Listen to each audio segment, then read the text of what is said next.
Hello everyone and welcome back to this channel. In this video, let's talk about what is blockchain. Blockchain is a system of recording information in such a manner which makes it difficult to cheat, hack or change the system. A block contains three things: a data, hash and the hash of the previous block. First one, what is data? Data stored in a blockchain mostly depends on the type of blockchain. For example, a Bitcoin stores the details about a transaction such as buyer, seller and the amount of transaction. Second one is hash.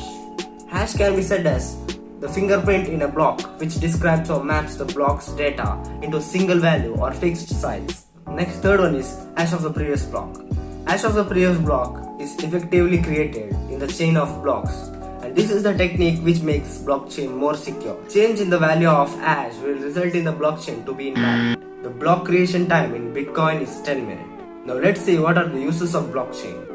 First one is smart contract. Second one, Internet of Things. Third one, money transfer. Fourth one, personal identity security. Fifth one is logistics. Sixth one is digital media. I hope you liked this video. Thank you for watching.